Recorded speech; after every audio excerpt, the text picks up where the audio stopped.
Hey guys, welcome to my channel. I hope you're all doing very well. So I just watched Eric. Let's talk about it. So Eric is a limited series on Netflix that of course stars Benedict Cumberbatch, and this series was actually created by Abby Morgan, who is a very accomplished writer, it turns out. I mean, I just learned this from looking her up, but she was also a writer on Shame, which was the movie that starred Michael Fassbender and was directed by Steve McQueen. And she also wrote on The Iron Lady, which starred Meryl Streep. So sis has been doing this for a while, and she's clearly very talented, and so I shouldn't be surprised that this series is so well written. But we're getting ahead of ourselves. I'm going to be diving into my thoughts on this limited series in this video. If that sounds fun to you, then keep watching.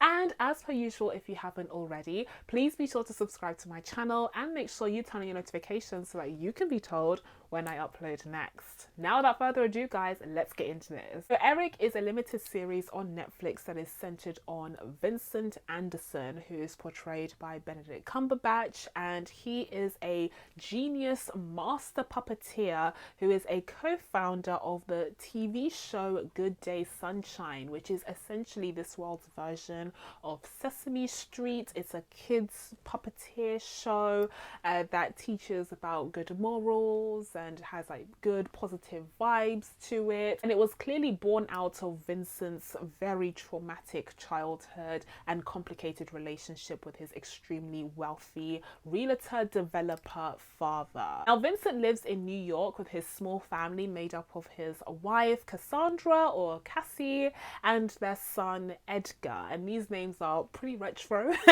even taking into account the fact that the series is set in the 80s. But yes, it's 80s New York. The puffer jackets are massive and colorful, and people have massive glasses on, and the TVs are huge. Everything is big. Everything is big and huge and large and comical, or at least until disaster strikes when poor little Edgar goes missing on his way to school one day. Now there are a lot of things and circumstances leading up to this, including the fact that Vincent and Cassie have a really difficult relationship at the moment. They're constantly fighting and yelling and shouting at each other, and this is something that Edgar, witnesses and is very aware of, and it even leads to him hanging out with the janitor of the building instead of staying at home. And it's here in his quarters that he's able to draw things and express himself emotionally as a reaction to the kind of trauma that he's experiencing at home. And so following Edgar's disappearance, the series starts to unravel more of the Andersons' home life, and you start to see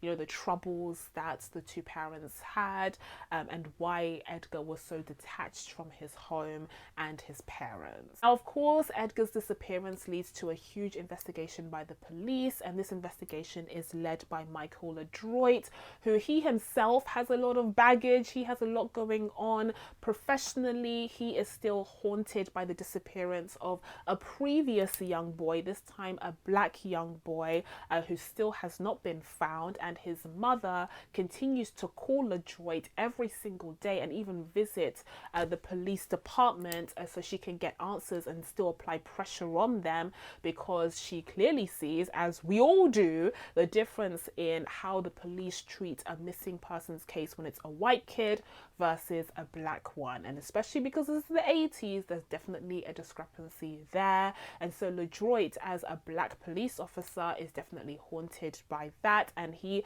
still wants to investigate. He still wants to dig a little deeper, and he has a particular interest in the Lux nightclub, which seems to be the central focus point of all of this criminal activity, okay, the criminal underworld of New York in the 80s. But in the meantime, LeDroit is still tasked with finding poor little Edgar, and so there's no stone that's left unturned. He even brings in Vincent himself at one point to try and figure out where this kid is and what happened to him. As the series goes on, you see the storylines surrounding the disappearance of the two boys, Edgar and Marlon, start to diverge, and it becomes clear that there's a larger problem afoot.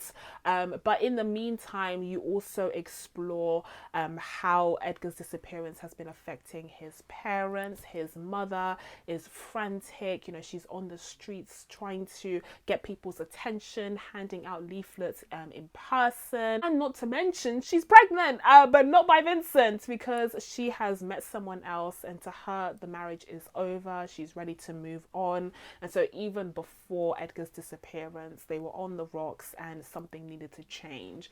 But now that Edgar has disappeared, you see how Vincent has reacted to this horrible event, and he is just deteriorating. He is destroying himself. He has fallen to, alcohol abuse. He even takes drugs. He is just ruining himself. He's absolutely lost the plot, and not in the way that the mother has, where she's still trying to be helpful and still trying to find her son by any means. In the case of Vincent, he seems to have had a mental breakdown to the point where he even starts to see this imaginary beast called Eric. Eric is actually a brand new puppet that Edgar came up with, because he had been at Vincent's work when Vincent was asked to create a brand new puppet to drive up ratings for the show.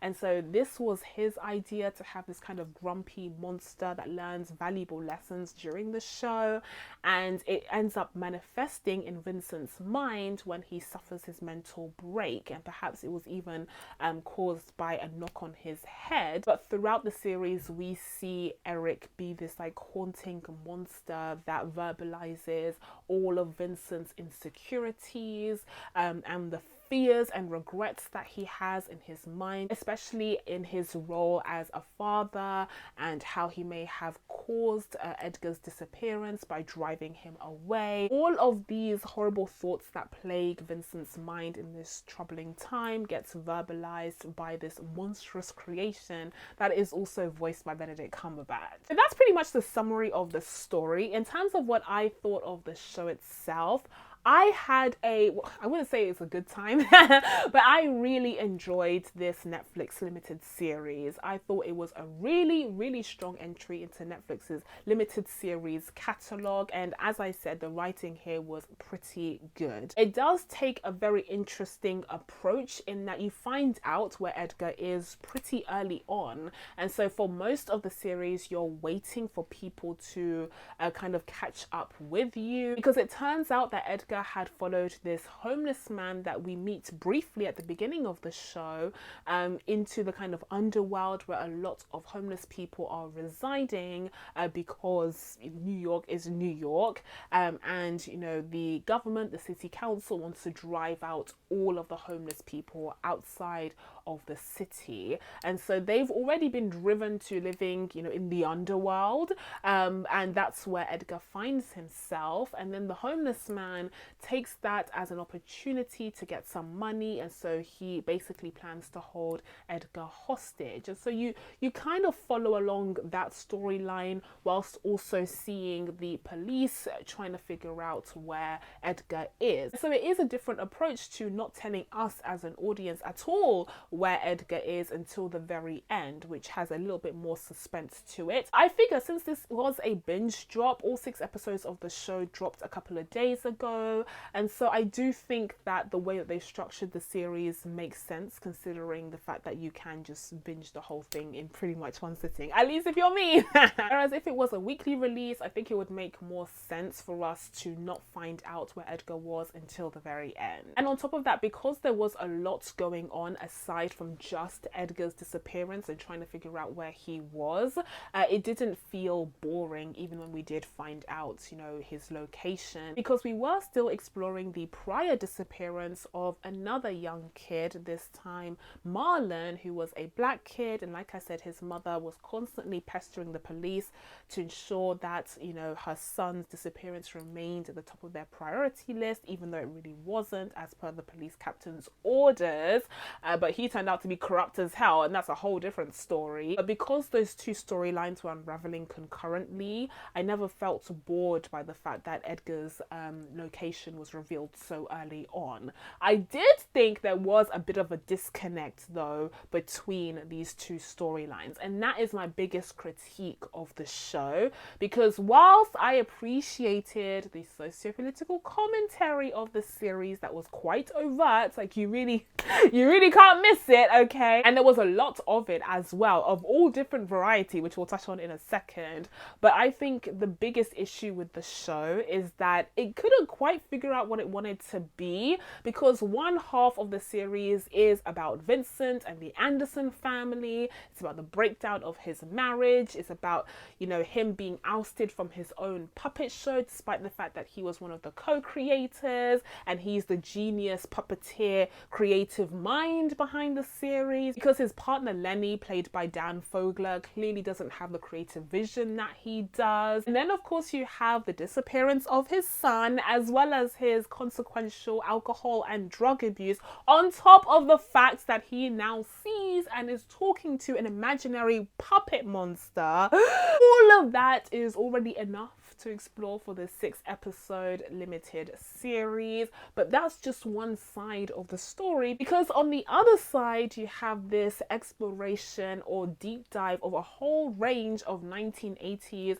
socio-political issues, ranging from municipal, governmental, departmental corruption to racism and, you know, race relations between people and the police, to the differences in how missing persons of color are treated versus those who are white. Oh, and not to mention, you can also throw in the HIV/AIDS crisis and the devastating impact that that had on the LGBTQ community during the 80s. Oh, and of course the anti-LGBTQ sentiments that existed in, you know, especially the police force, but in society as a whole. That's also thrown in there. Like, that side of the story is dealing with a lot, and that is seen through the lens of Detective LeDroit. So you essentially have these two main protagonists in the form of Vincent and LeDroit, and the stories itself, yes, they are interconnected as they are both about missing boys, but they're so different in terms of, you know, how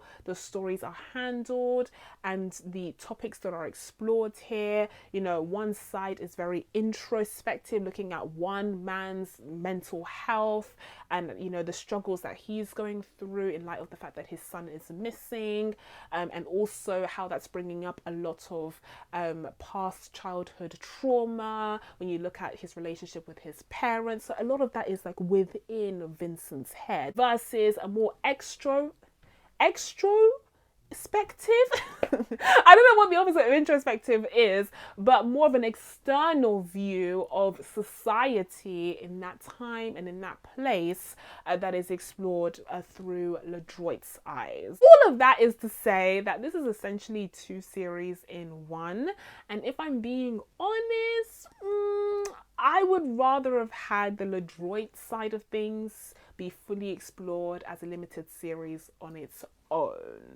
I don't see why the Vincent side needed to be tacked on. It's crazy because the LeDroit story is supposed to be the B storyline, but really it's just so much more interesting and it dives into so much more stuff that I think it deserved its own limited series. But still, even if the LeDroit storyline was its own limited series, I do think that the story would struggle under the weight of so many different topics to explore as social commentary, because I mean there's a lot going on here with the housing crisis, homelessness, political and municipal corruption, racism, like I said, and the HIV/AIDS crisis. Like, there's so much going on that it would even be a struggle for a series in its own right, let alone a show that is sharing screen time with Benedict Cumberbatch's side of things. And in terms of the performances, let's get into it. First of all, you have Benny C. Benny C is back. Where has he been? It's nice to see him here, even though I'm gonna say it, sorry, even though he's kind of playing a very familiar character to what we've seen from him before. I'm talking the narcissistic creative genius that rubs everyone the wrong way, but his talent can't be denied. He's played this kind of character before several times, like speaking of Doctor Strange, right? And we also of course have the originator, the one that started it all, in the form of BBC's Sherlock. His character in The Power of the Dog was also very similar and of this ilk. And let's not forget my favorite performance performance of Benny C's, where he portrayed Alan Turing in The Imitation Game, which is my Oppenheimer. But yeah, Benny C is no stranger to this kind of character. He's kind of typecast at this point, which is a bit of a shame. But listen, if he's happy in the role, then I'm happy for him, right? And he does do a great job portraying the character.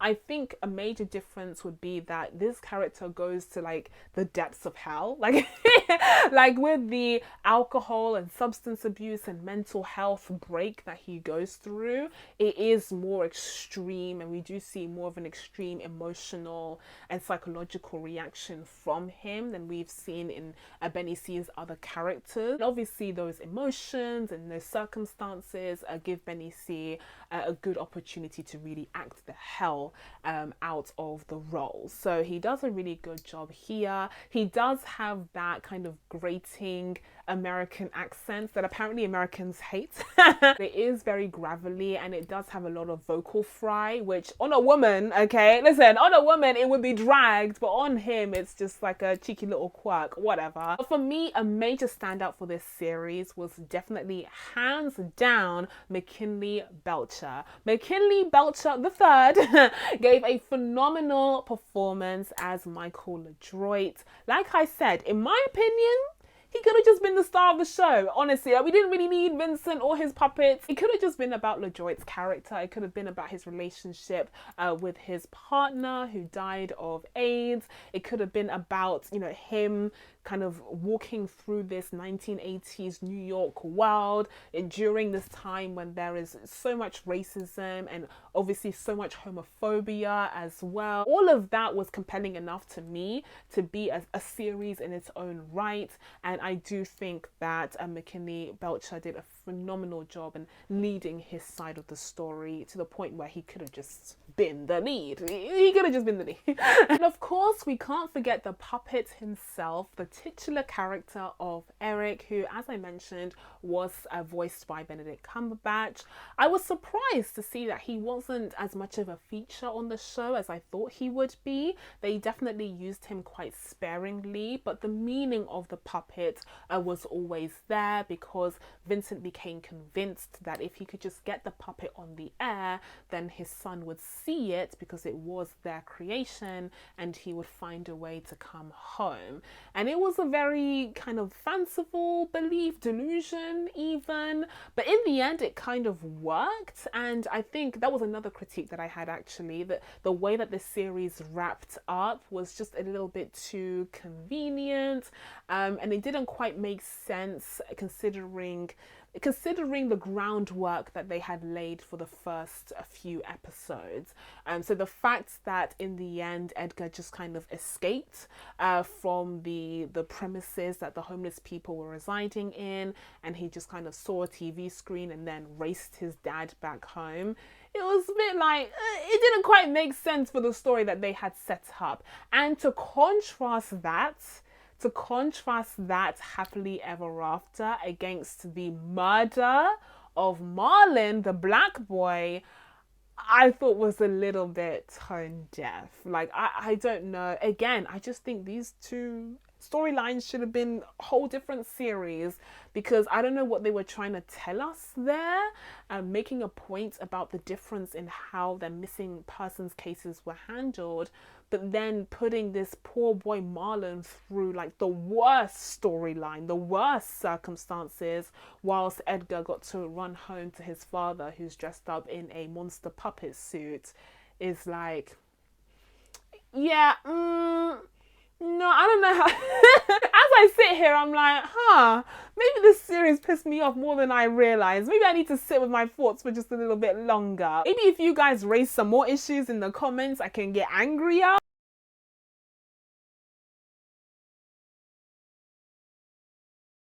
But in the meantime, I'll still say that I enjoyed this series, and so with all of that being said, I'm going to be giving Eric a 7.5 out of 10. So that's it from me, guys. Now that I told you guys my thoughts on Eric, it's time for you guys to let me know what you thought of the series down in the comments below. I feel like my thoughts are still evolving. Let me know what you think. Please be sure to subscribe to catch new videos coming up. Thank you guys so much for watching. I really appreciate it, and I'll see you in the next one. Bye.